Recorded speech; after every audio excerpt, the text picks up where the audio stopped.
So what would be your message to someone who is at the 30-day challenge stage or is on the I'm starting to publish every day, but maybe I'm posturing and just so much uncertainty? You earn it through time and through experience. That is good. That is okay. If it doesn't come fast enough, that's all right. As long as you feel like you're growing through the process. It takes a lot of resilience. It really, really does. There's a lot of really good things and they all work. But the reason it's not working is because you haven't put in what it takes to get good at that thing. Pick that one thing that you want to do and focus on that and stick with that. And with enough time, it will work. Welcome to Unreasonable Autonomy. My name is Sarah Grace. This is the podcast for entrepreneurs and innovators who refuse to settle. Here we dive deep into raw, real conversations with boundary pushers who have pursued seemingly impossible ideas and yet have achieved unreasonable results, whether that's in their faith, relationships, health, politics, yes, even business. All of those conversations are happening right here, right now. So let's buckle up because this isn't about playing it safe. Unreasonable ideas, unstoppable results. Let's go.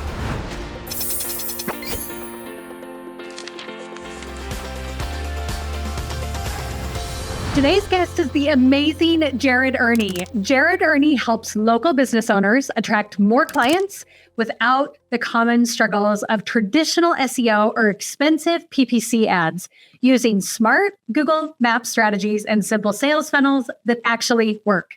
He's the founder of Attract to Scale and the Leads Lab Mastermind, where he teaches proven methods to turn local visibility into real revenue. Jared's helped over 1,700 local businesses cut through the noise, get found by the right people, and finally create the freedom they started their business for. So excited to dive into this conversation. Let's go. You guys, welcome back to the podcast. I am Sarah Grace, your host. Welcome back to Unreasonable Autonomy. And man, we are going back to the trenches of Cache Valley, Utah with the amazing Jared Erni. Jared, glad you're here. Thank you so much. It's great to be here.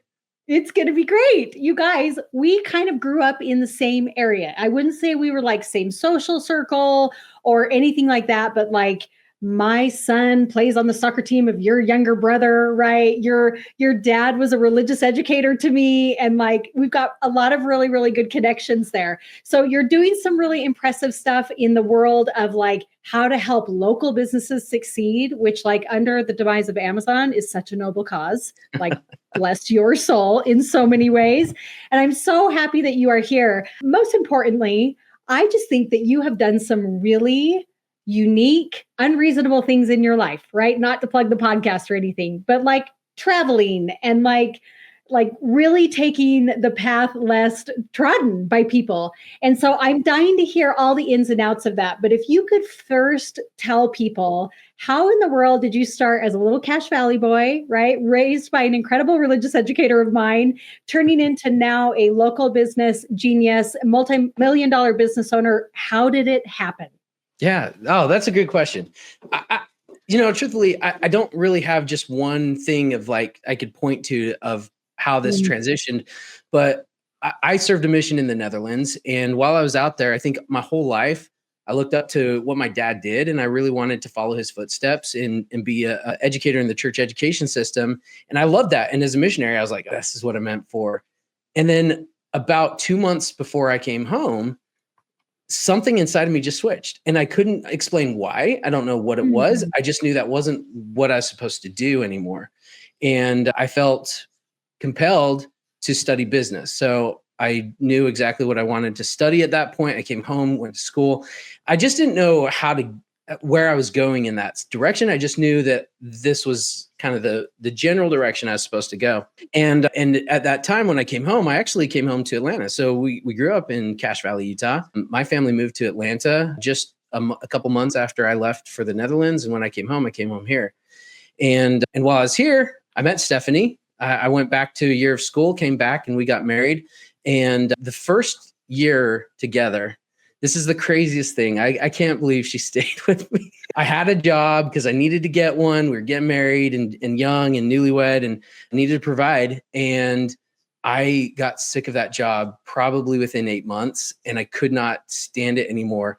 But prior to me quit, so I just quit one day. But prior to that, I was watching this guy on Discovery Channel diving for golf balls. And I was like, that's interesting. And he was like reselling these golf balls and making a killing doing it. And I was like, I can do that. So I quit my job, came home and told my wife, I was like, hey, I'm buying a wetsuit and I'm going to start diving for golf balls. And she was surprisingly on board with it, but what? It's the craziest thing. Coming on the podcast next. I want to talk to her. Okay, go ahead. I know, right? She'd actually be the better guest. So I discovered that there was like this guy in the Atlanta area who already had contracts with all these golf courses in doing my research. So he was like a doctor and he liked to dive and he had a diving team and stuff. And so I reached out to him and was like, hey, want to have lunch? Grabbed a lunch with him and basically told him, I'm doing this and, you know, you can hire me or we can compete. What do you want to do? And he hired me on the spot.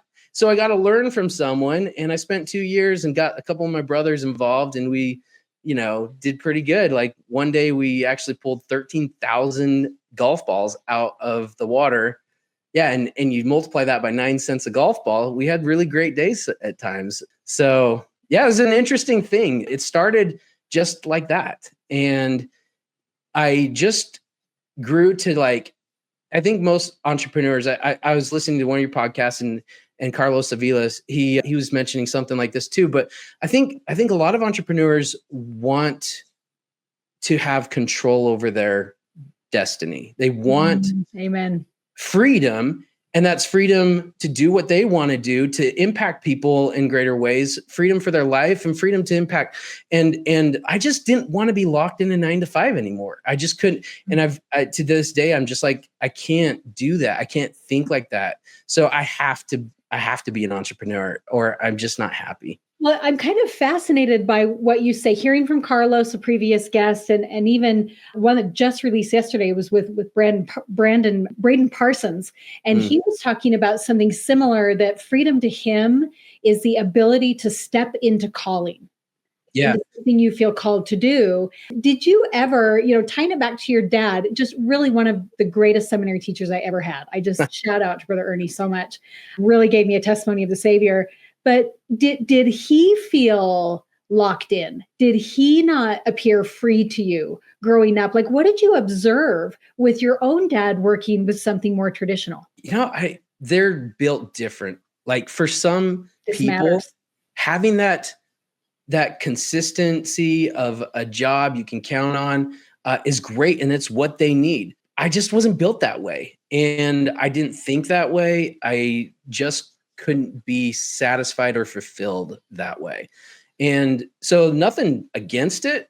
We grew up great, but I just needed something a little different. And my parents were really supportive of the process that I've been going through. But man, I just jumped in and I learned a lesson through a lot of trial and error that, and I think a lot of entrepreneurs relate to this. And I want to come back. Actually, I'll come back to something that you said earlier. Sure. That really resonated with me. But a lot of entrepreneurs have this drive, this spirit that with enough time, I can figure it out. I got to be scrappy. I got to do things with my limited resources to build this thing I want to build.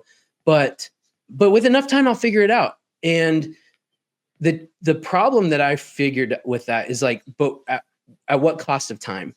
And nothing has propelled me faster in wanting to build something than finding a coach who knew how to do it, who's been in those shoes that I could put to really just carry me through that learning curve so much faster. One of my prior businesses I built was indoor digital billboard network. And I was in that business about 8 years. What we did, I literally bought a TV from eBay or from Target, a mini PC from eBay, got permission to mount it into a barbecue restaurant in the waiting area, and sold my first ad on that for $60 a month. And this turned into a network across North Atlanta with 200 gyms and restaurants as an alternative to billboards for local businesses in the community. This is really where my drive for local businesses came from. But it took me 8 years to figure all this out on my own and to build a business that was doing $250,000 a year. Small business, really. And when I exited, I realized I don't have 8 more years to build this next thing for me. Right. I needed to accelerate that. And that's when I got resourceful and hired my very first coach. And 8 months was my next $250,000. So I went from 8 years to do $250,000 to 8 months just by having the right coach for the right reasons at the right time involved. And if I could give anything to an entrepreneur today, if I could go back to my old self and try to help myself out, that would be one of the biggest tips I would give, is just find a coach right now to do what you want to do. But well, and dare I say, Jared, and there is something you said you wanted to touch on that we talked earlier. You want to dive into that quick, and then I'll follow up with you? Yeah, I was just curious. Have you followed Alex Sharfin at all? Yes. Okay. So he said something that just clicked with me. I was in this event where he was speaking and he was explaining these different types of people. But one of the things, and I didn't know this about myself until he said it, and it just made sense. But he said the entrepreneur, or he calls it the evolutionary hunter, is before, civilization, the hunters had to go out. They had to make the kill. They had to bring it in. And then they had to go out and make the next kill and bring it in. And it was kind of like the entrepreneur in a way, but we are the evolutionary hunters. And he said, the way you know if you're an entrepreneur is there's a calling inside and you can't turn it off. And I went, oh, all of a sudden I understand myself a little deeper that I didn't realize before. And that's exactly, I think you said something like that, and that really hit me, but that's exactly how it feels. It's just like, you want, sometimes you want space. Being an entrepreneur is not easy at all. It's actually asking for a lot more pain than you think you're asking for. But at the end of the day, you keep doing it because there's this calling inside of something bigger and greater than you, and you're just following that. Oh, and what a unifying thought for you and I in the room of just, we are both going after something we feel so called to do. Yeah. And one of the errors that I see that wastes so much time with entrepreneurs like you and I is we spend so much time questioning whether we're actually called to the thing. Yeah. So much time, because you look at your dad. Your dad was absolutely called to do what he did. He changed my life, me personally, right? And so we need the 9-to-5s. Because they feel called there, and we're not any better than a 9-to-5. They're responsible for that calling of the 9-to-5. We're responsible for the calling that we feel. And it doesn't mean we have to throw rocks, right? Yeah. And it doesn't mean that one of us has to be better than the other. Like, it all works together. But man, the amount of years I wasted just saying, should I do this? Is this okay? Am I just being selfish? Am I did you ever go through experiences like that where you're like, why am I such a weirdo? And you just waited too long? Man, I've heard this before, and it feels so true. If I look back, is that being an entrepreneur can be very lonely because not a lot of people get it. They don't understand it, and they don't resonate with you in those ways. And I found, like, a large part of my friend group, I don't really talk about what I do with them because it just, they just don't get it. And it just isn't fulfilling for me to do that with them. But it's so much, I found it's so important to surround yourself with a community of people who do get it. And so when I initially discovered, holy cow, I needed a coach, and I got a coach, and I found a community, oh my gosh, that felt good. That felt amazing. And, the last Funnel Hacking Live we were at, and I was like, I hope I run into Sarah. We didn't make it.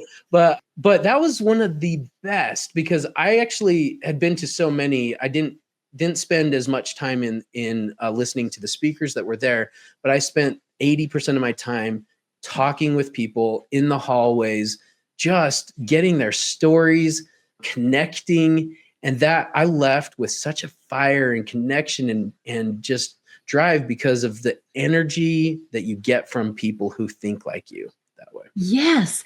And if all it took were strategies or artistic, writing or frameworks to help us be successful in business, everybody would just hold themselves up in their offices, buy Alex's or Russell's books or whatever, and just dive in and be successful. And the reality is it is a cycle. It is ebbs and flows of motivation and loneliness and success and cash flow issues and all the things that are in entrepreneurship. And the way to get out of those quickly is people. Yeah. It's the relationships of the people that can get in there and say, I get it. It's the worst. Yeah. Peace, brother. Like it is absolutely the worst. So I actually have a question for you as far as when you stepped into this space of getting a coach and finding a community. I'm just going to say it. Coaches are a dime a dozen.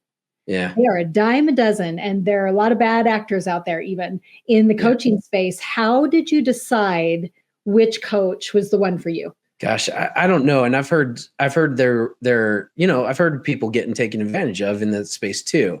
I don't know. I do a lot of my decisions just gut, Bill. You hear people say that, right? Yeah.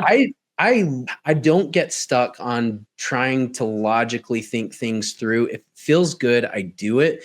And one of the things that I've learned is make decisions, be decisive.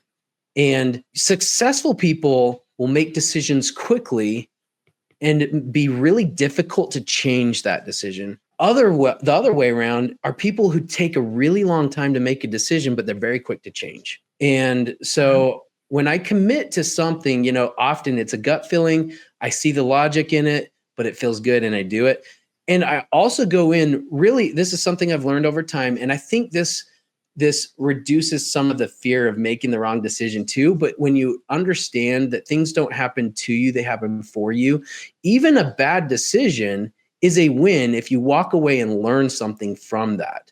Mm-hmm. And so I just have redefined failure to be, it's either a win or a learning experience. Either way, I'm growing. And that's what I want to, that's what's important to me. So, I've definitely bought programs and bought into things that I got less out of, but, I was really fortunate.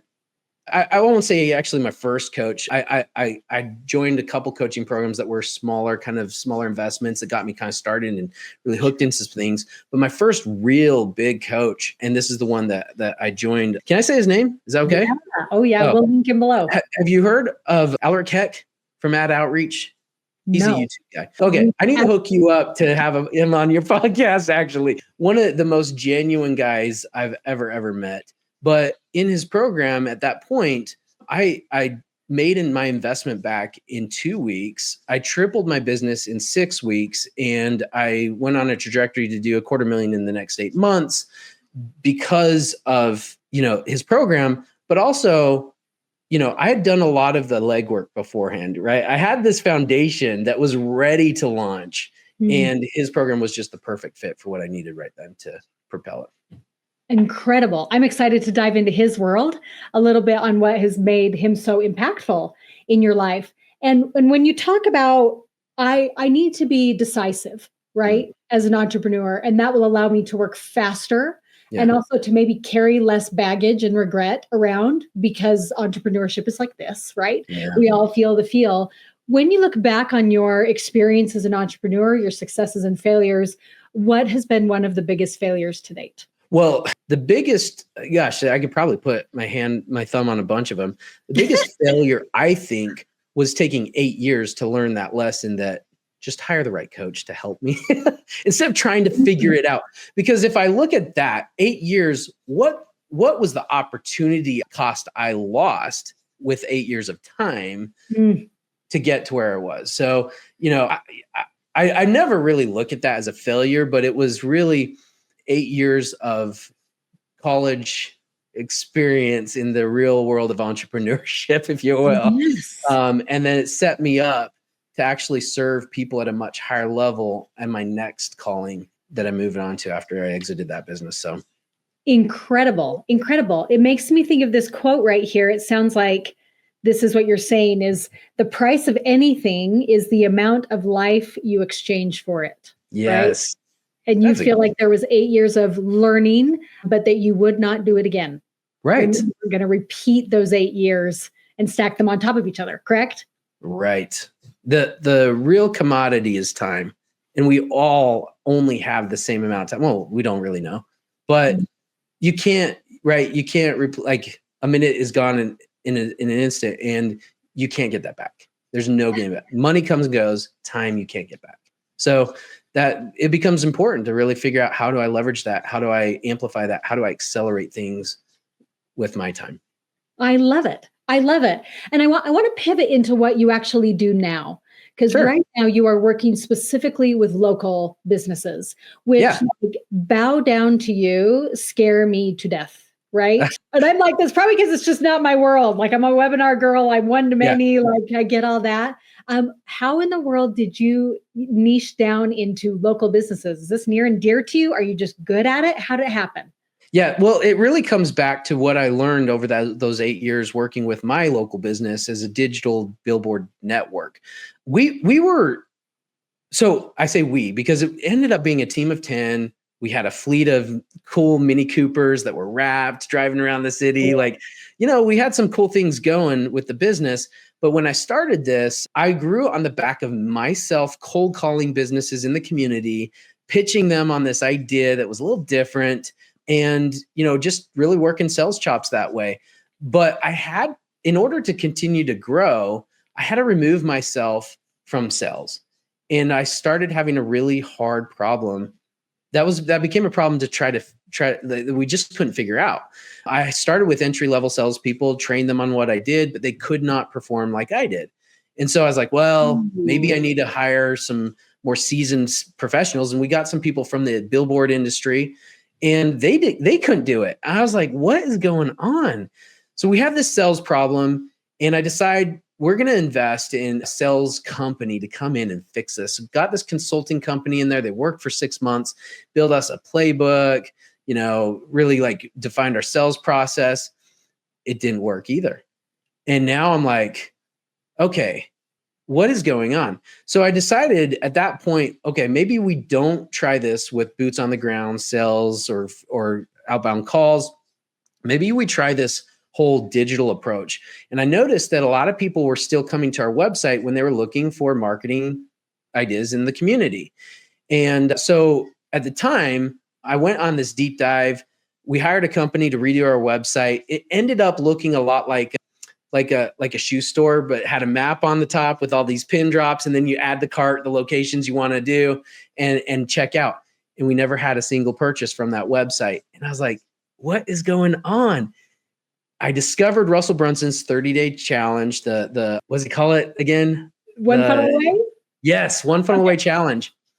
And I joined it, and it blew me away. I was like, oh my gosh, now I know how to do that. Like, this makes complete sense. So I redid our whole website. We spent like $3,000 on this website, and I scrapped it for my own scrappy sales funnel and ClickFunnels, threw it on. In 3 days, I had 15 to 20 new leads and the first purchase for $500 a month recurring. The first time I had a client come in without having to pick up the call once. And I was stunned. I was like, oh my God. And this was how soon after you finished the One Funnel Away challenge? 3 days after going live, we got our first client actually buying the program. As I dove into this, I recognized that ads didn't do it. I wanted to do this responsibly. So we shut off some of our ads. I noticed that there were a lot of traffic coming from our Google business profile. And so I zeroed in on that. I was like, let me figure this out. And I really got good at optimizing our Google business profile, using a sales funnel approach or a lead funnel approach, figuring out what works for an offer to get these leads to come into our world, and got really good at this. And that's when we grew to a $2 million company. On the back of kind of this framework I started figuring out for local businesses. At the time, I didn't recognize this could be used for other local businesses too. I just thought, this is always happens, I swear. Right? Yeah.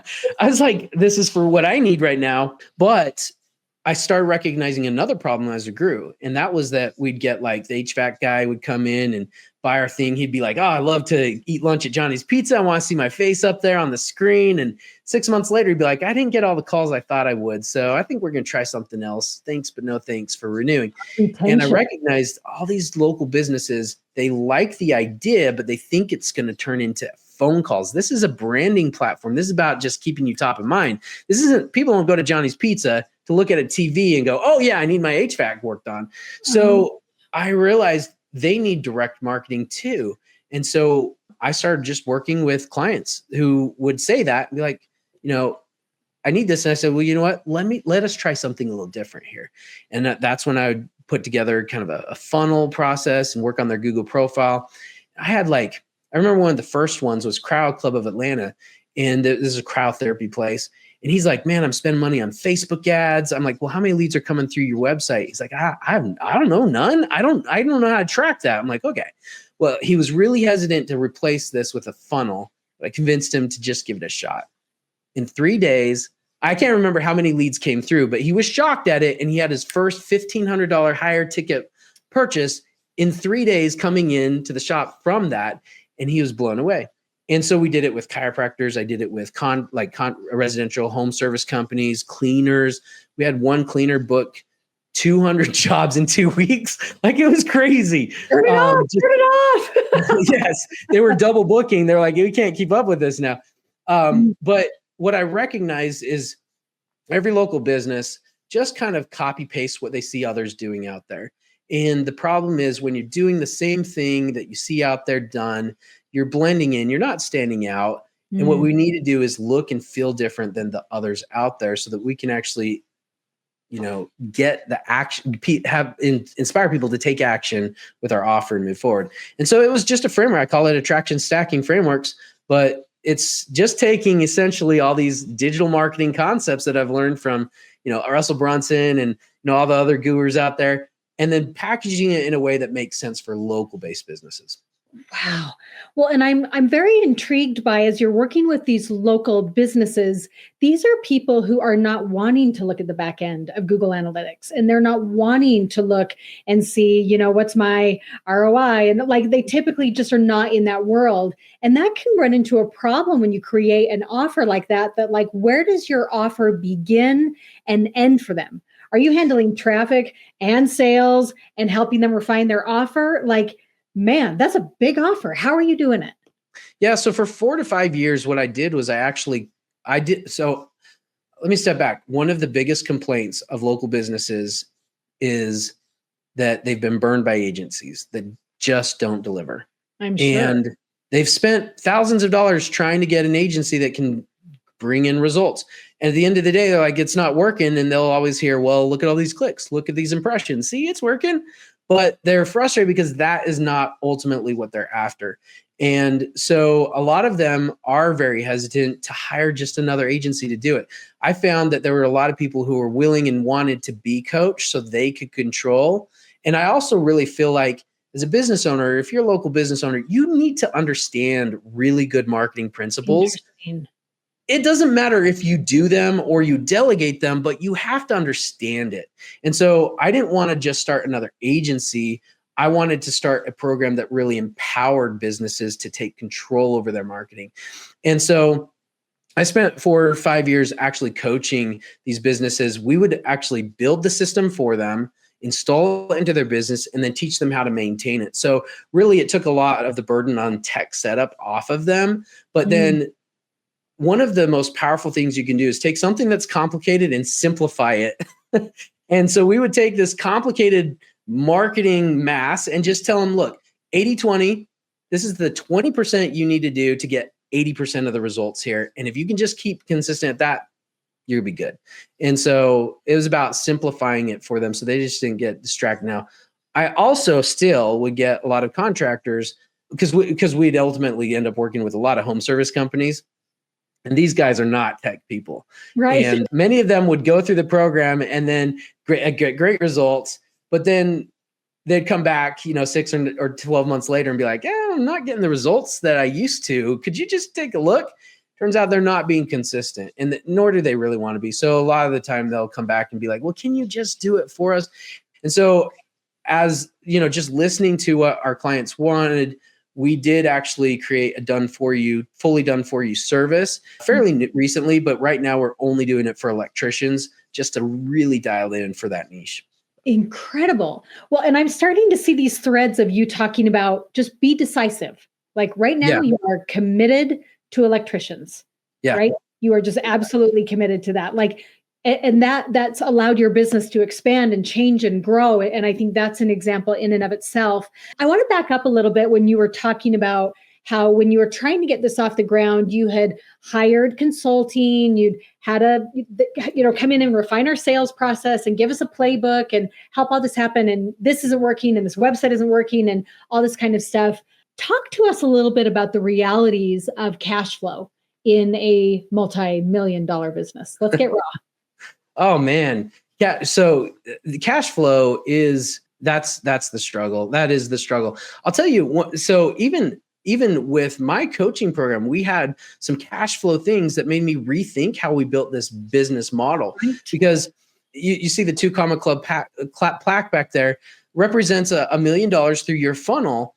And while you generate $1 million, there's months that very little, like depending on how your business model is set up. I build a coaching program largely off of how I was coached to do it, which often was like, pay in full one time. We'll work with you the X amount of time after that. And, what with cash flow there, that was a really interesting thing because our cash flow was reliant on how consistently we brought in new clients. Right. So as my team grew, I had a team of 6 with our program there. Overhead grows. And all of a sudden you're looking at like, I need to sell X amount of new clients just to make payroll. And, when things like inflation rises, people change how they make decisions and it affects your sales process. And all of a sudden it gets really stressful. I got to a point in our coaching program where that stress was impacting my health because I felt like I had 6 families to take care of. And if I couldn't do that, it just added such a burden of pressure and anxiety on me. And I looked at this and went, you know what?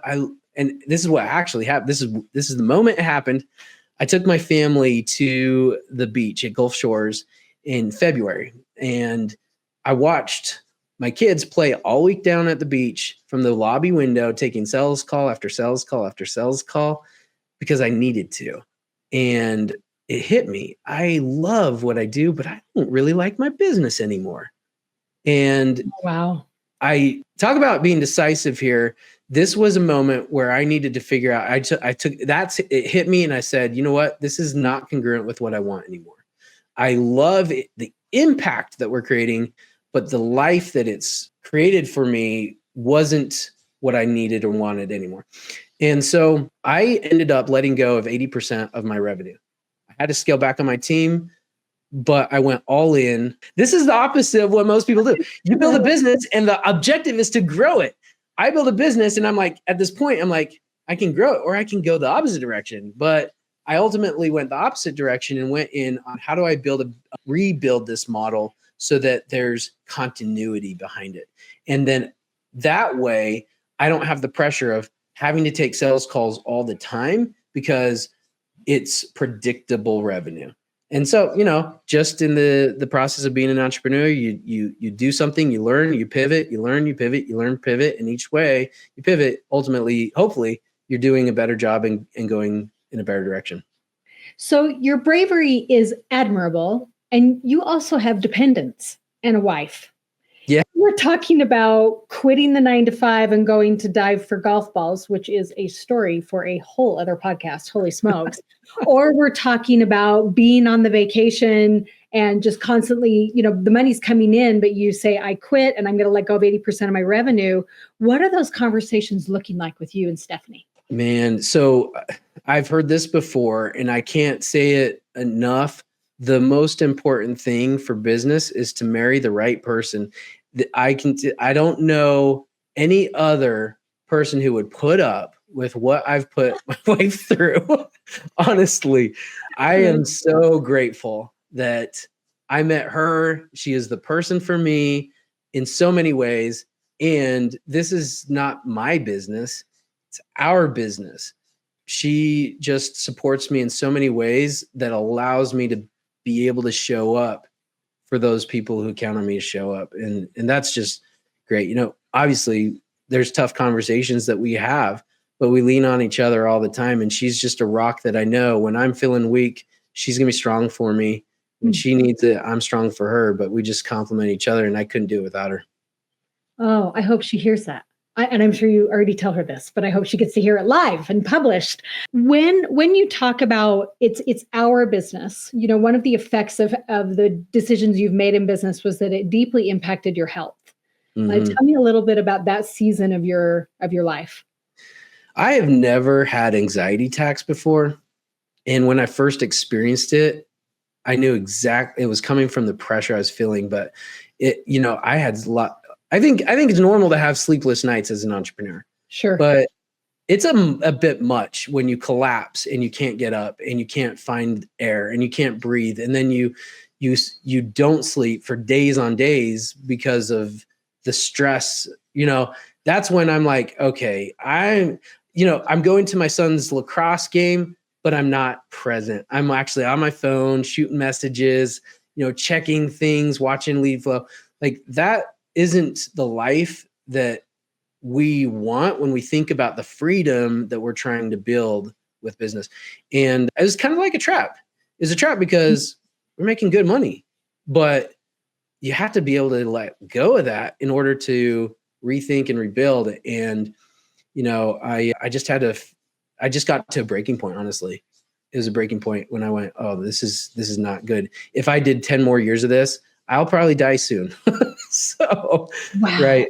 I had to adjust. And it really comes back in alignment with, we haven't talked about this yet, but that season when we decided to sell everything and go travel with our family, with my wife and 4 kids full time for 2 years. We did that.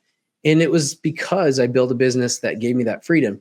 When we've settled down since then, my business grew really fast because now I'm like a little more focused on things. And all of a sudden it became more of a prison, not allowing me to be able to have the lifestyle like that anymore. And I had to just come back to like, what do I really want? And focus on building a business that brings me more of that. And really defining what is it that I want, not what do I think I should want? What did I grow up wanting? Like what do Stephanie and I actually want? Yeah. And sometimes you think more money equals more of what I want.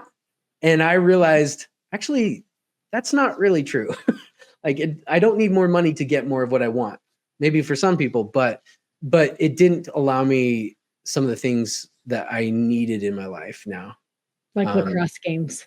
Like lacrosse games, yes. I love that. I love that so much. And I want to let's go into this season of you guys deciding to go sell everything and travel. I know that you kind of grew up with some roots, right? You grew up in the promised land, Cache Valley, Utah, and like all of these things. And I think sometimes as humans, we just crave security and stability. And that often is defined by like never moving, right? Or like continuity in just life and congregation and celebration and traditions. What was it that sparked this idea of let's get on the road and let's move everywhere? And we've got kids and that complicates and enhances things as well. Like how and why? I feel like we talked about this once. Richie Norton, you know him? I think we do. Yeah. Okay. Yeah. So this was like 10 years prior, I think. Maybe not quite that long, but we followed his family on Instagram and we're just so inspired. Like, oh, wow, there's a different way to think about things.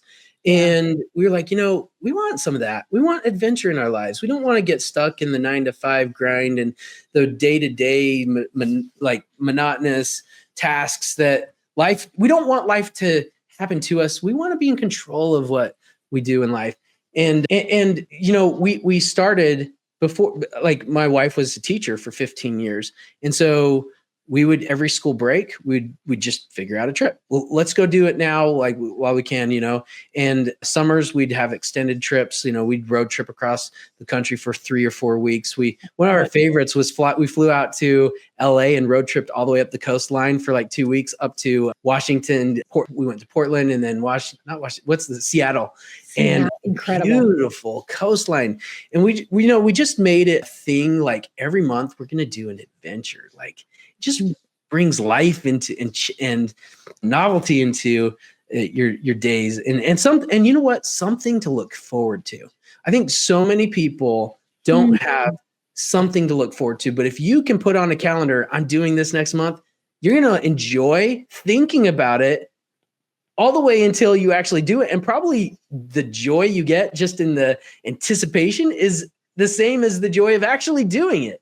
And so it was almost like we just needed to figure out to be more intentional in how we thought about things like that.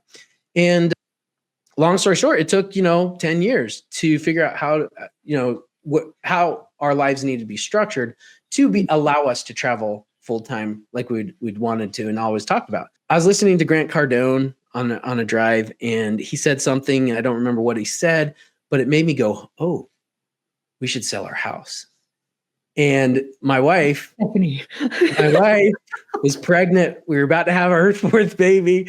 And I come home and I'm like, babe, Grant Cardone's, he's really smart. And he's said this thing and made me think we should sell our house.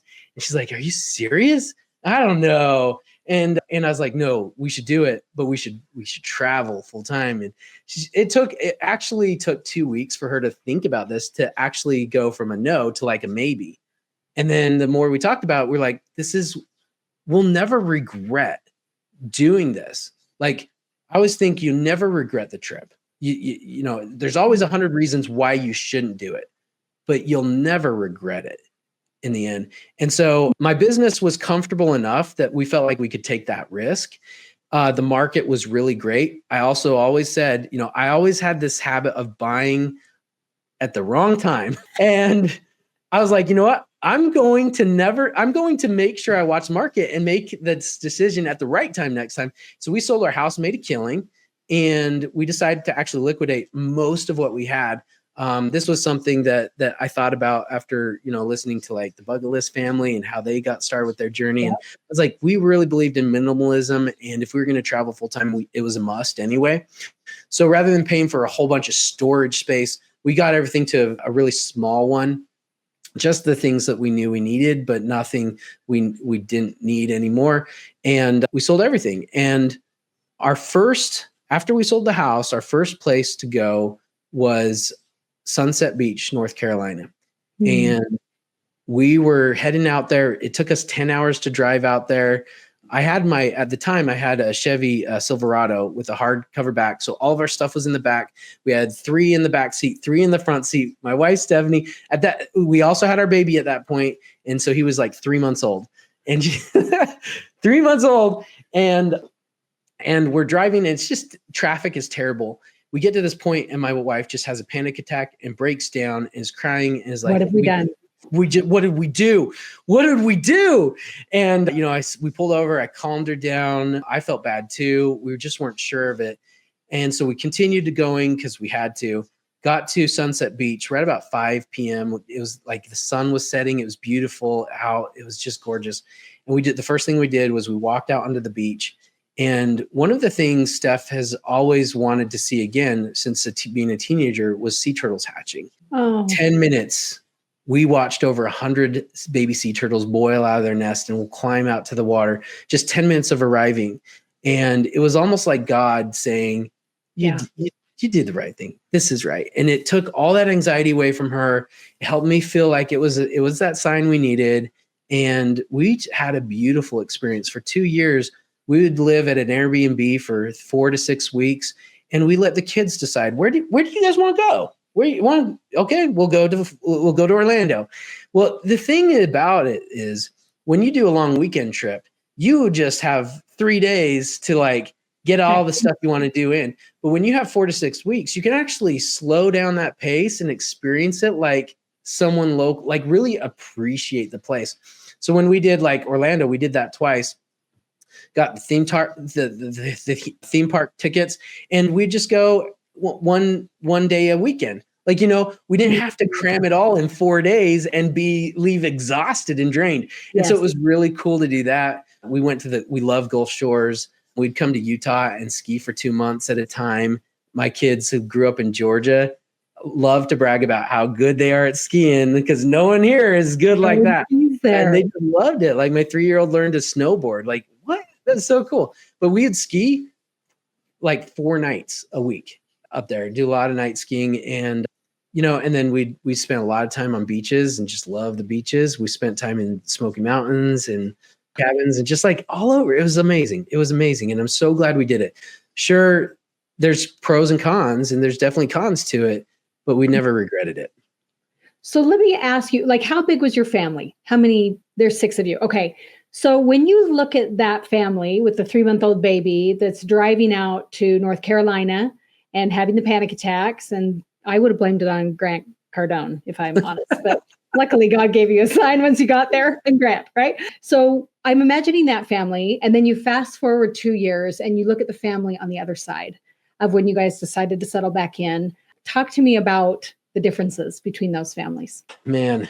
So my wife being a teacher, it was natural for her to homeschool the kids while we were traveling. Right. And so that was something. What's really interesting is we've just grown extremely close to each other. I've got 2 teenagers.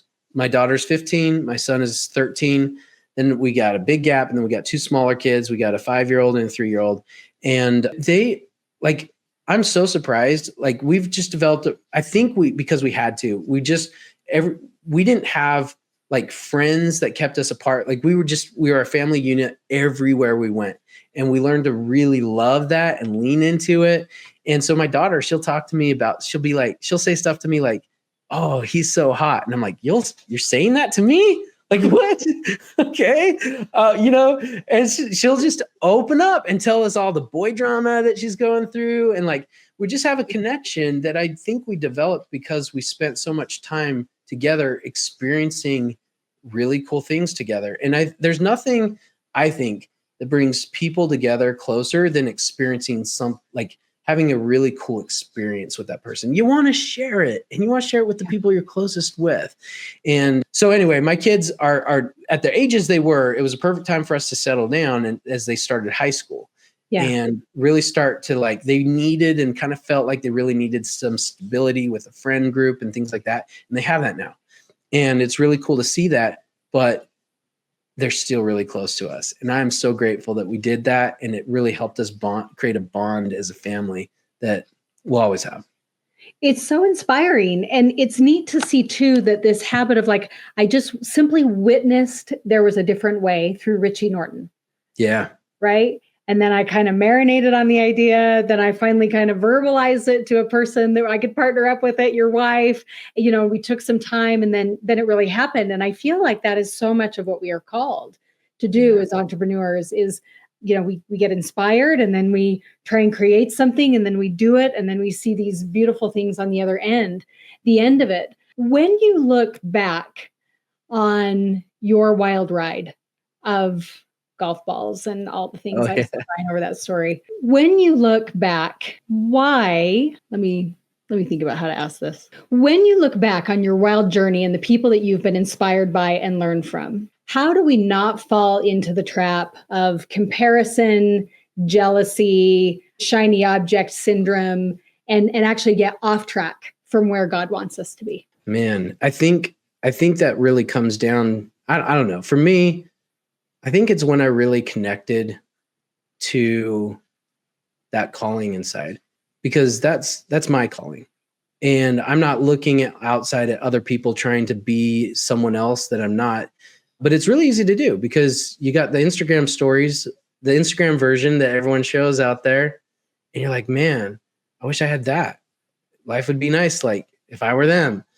But you never see what's really on the other side. I think sometimes we lose that. I think it's really important to find that what is that calling for you, and sometimes I think it's okay to not know and just go through the process in discovering it too. Like for me in business, I don't think I understood what my calling was. I just felt a drive to do things. I mean, I've done the golf ball thing. That was not I've never played golf. It makes sense. I feel like I've never played golf, but I've popped into a lot of golf ponds and pulled out a lot of golf balls. Like, it wasn't something that I was driven to for that reason, but because of that experience and the things that I learned there led me to doing something else, which I grew in different ways. led me to building a business, the Indoor Digital Billboard Network, where I grew and struggled and grew and struggled, which led me to then also recognizing, holy cow, I have some ways to really help people. And now I'm connected with this calling that drive turned into a calling for me. It just, and I don't feel like I need to try to, I think it's really natural for people to, like in the beginning, to project kind of what they think they should be. Yes. And sometimes like that's okay till you figure it out. But like, I remember this one time Russell Brunson was talking about, publish every single day. And I was like, okay, I'll do that. I'll just figure it out, and I'll learn through the process. And so I was publishing every day, posting this content, and this was back like recently after the 30-day challenge that I went through with them. And so Steve Larson was at that point, like, teaching a lot of these things.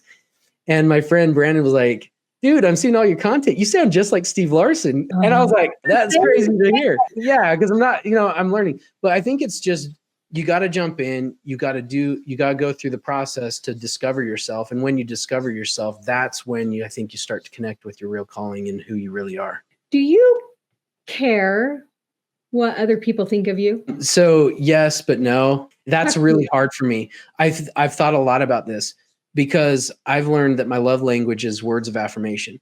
And when someone says something to me, it can really build me or break me. And I try to not let that happen, but it's just how I am. And so I've had to learn how to just kind of not let things bother me, because when you put yourself out there, I'll tell you what, so it used to bother me so bad when I'd get people sending me emails like, you're such a fraud, you do this, and they've never met me. They don't know what I'm about. They just saw my ad pop up and they just felt like compelled they needed to say something or whatever. And, I'd stew on that. I'm like, I'm not, like, why would he say that? I'd share it with my wife and she would laugh it off. And I'm like, wow, it's so easy for you to laugh off. But over time, I just kind of got callous to that, I think. And I today, it doesn't bother me, but it does affect me a little, and I can't help that, but I try not to. Long story short, though, yes, it still matters to me, but I'm a lot better at not letting that matter.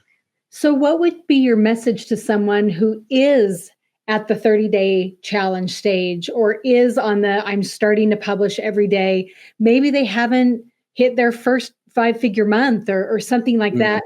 So much of what they're doing feels like growth, but maybe inauthentic, but maybe I'm posturing, and just so much uncertainty. What is your message to that person that's in that stage? What would I tell myself back then?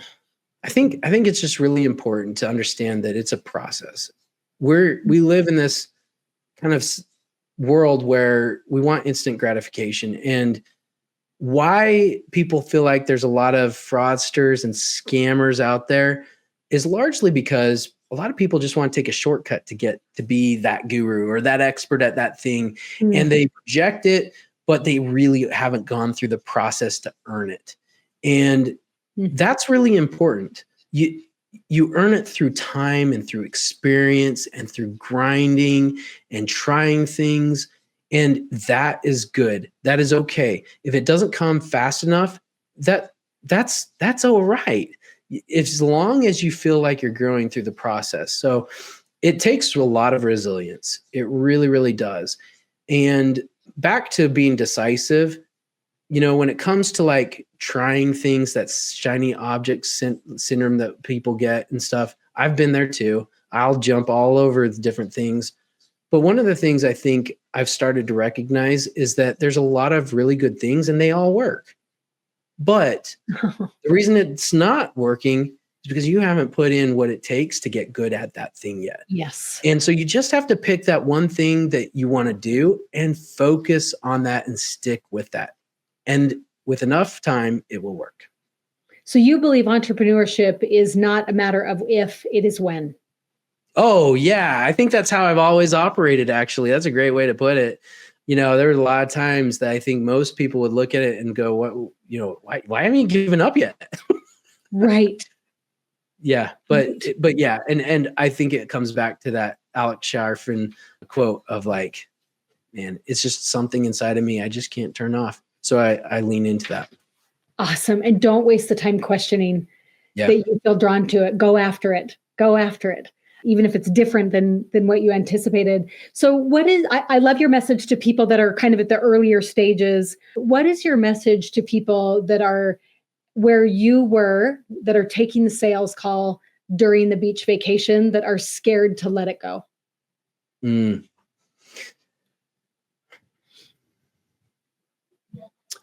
It's hard, I think, because you want to have a logical explanation to it, but there's also kind of like the illogical side of it too.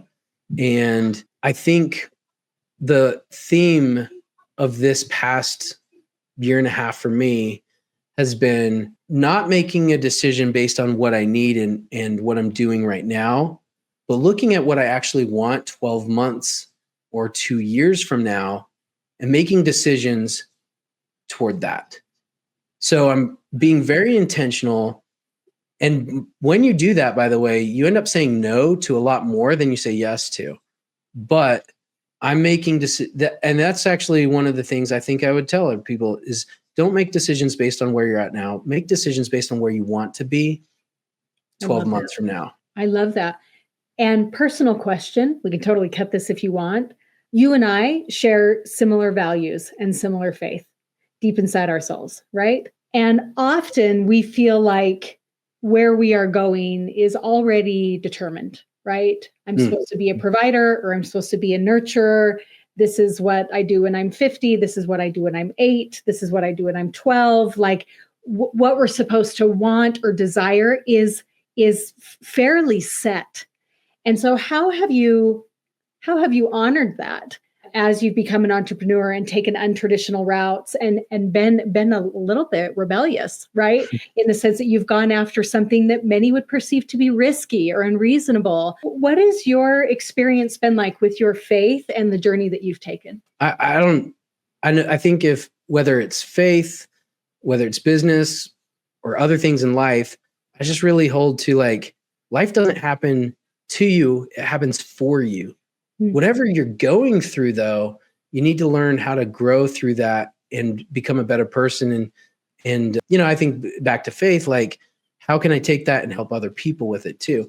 And so, I recognize that I've made decisions that have led to mistakes, but I embrace that because that's ultimately, I'm trying to take that and learn something new, learn a lesson from that to become a better person from that. And I hold that as a truth with my faith and with business. I love that the themes of your direction with faith and business are all people centered. My business is here to serve people. My faith is here to serve people. My business is here to serve myself and help grow myself. And my faith is here to grow myself. And that is a testament, I think, right there, that is worth putting on a needlepoint or on a banner or something like that, right? Put it on a t-shirt, Jared, do it. It's funny you say that too. I actually talking about t-shirt, there we go. For impact. That's actually my motto that I wear it. So I had this conversation with one guy and he was talking about how you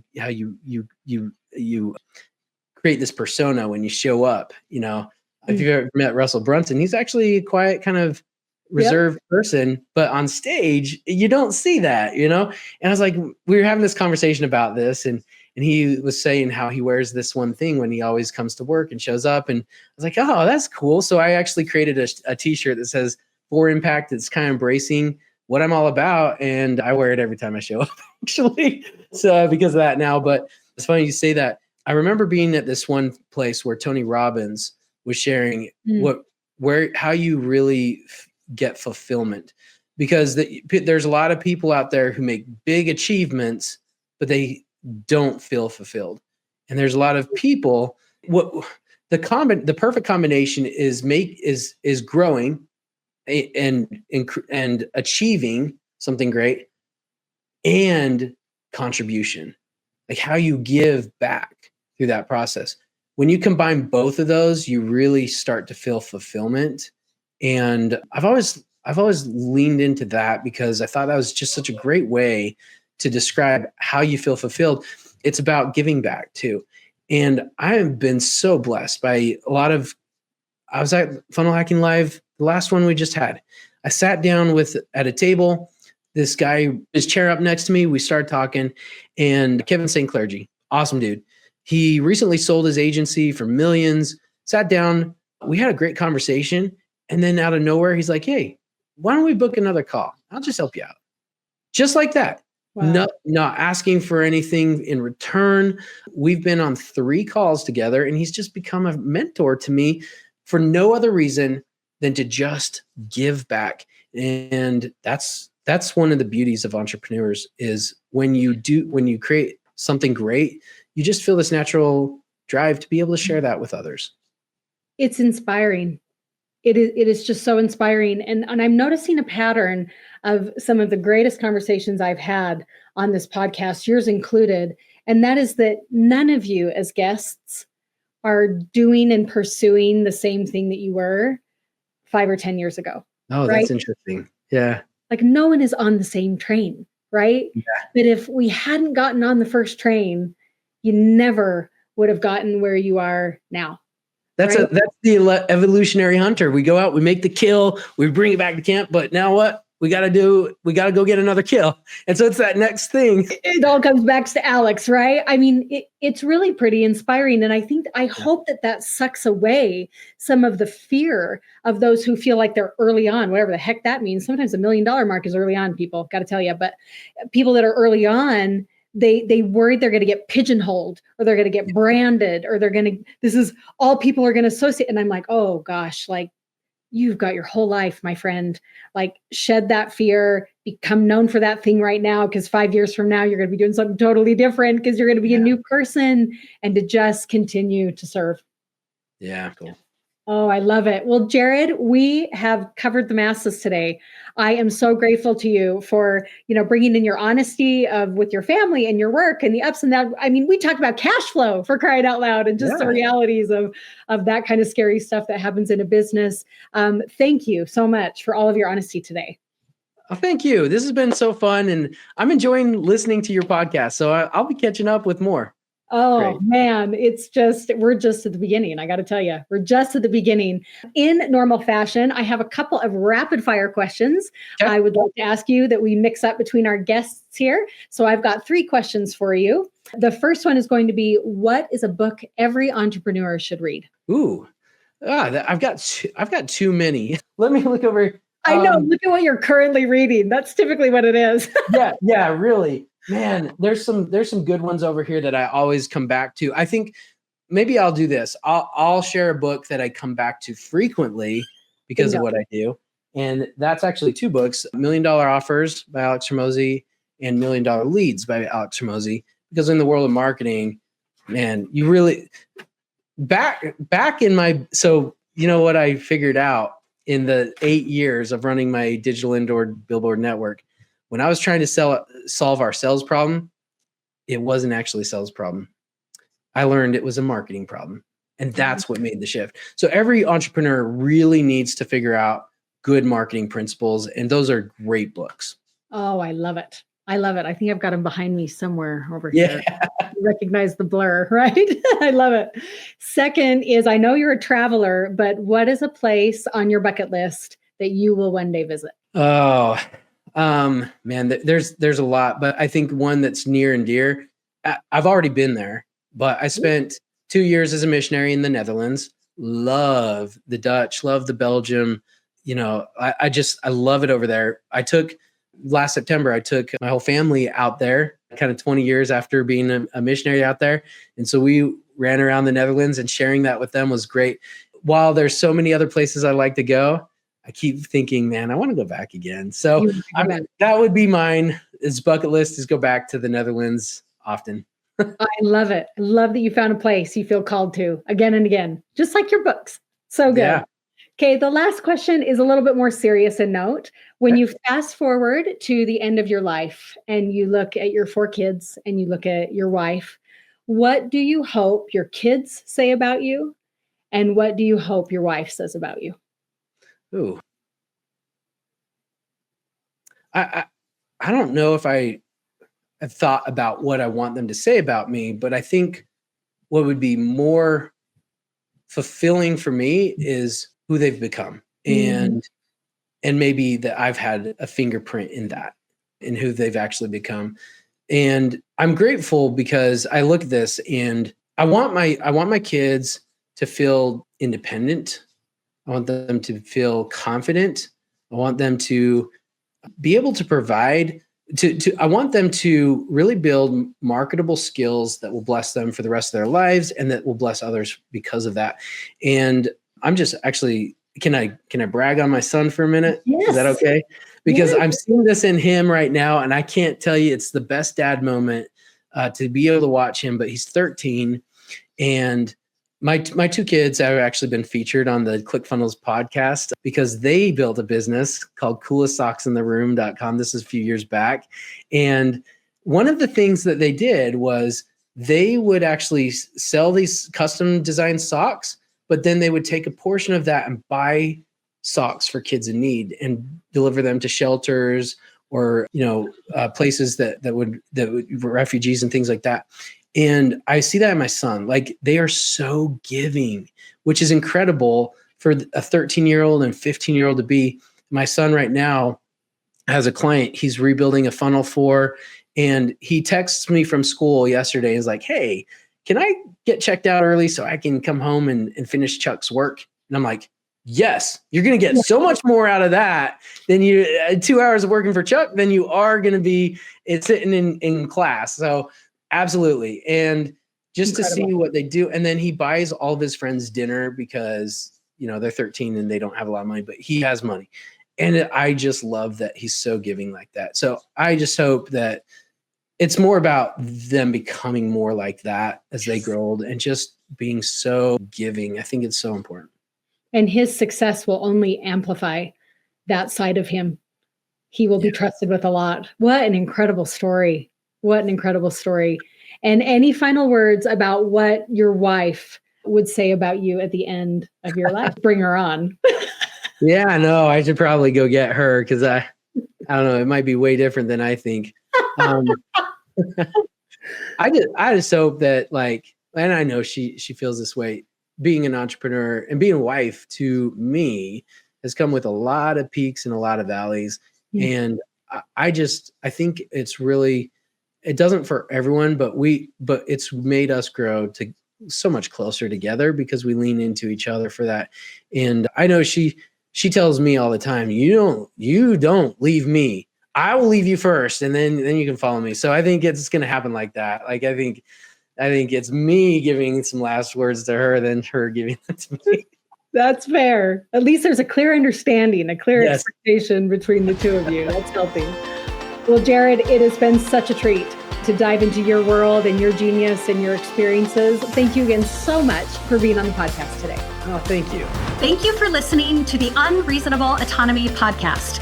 If you loved this episode, my guests and I would love to hear about it. Go to the show notes to reach out and let me know what resonated with you or what topics or guests you want to hear in the future. I am here to create for you. Look, I deeply admire your commitment to pushing boundaries and going after an unreasonable life. Keep dreaming big, taking bold steps, and expecting the unreasonable. For more, go to the show notes to dive deeper into the conversations that will keep you going. Thanks for being here.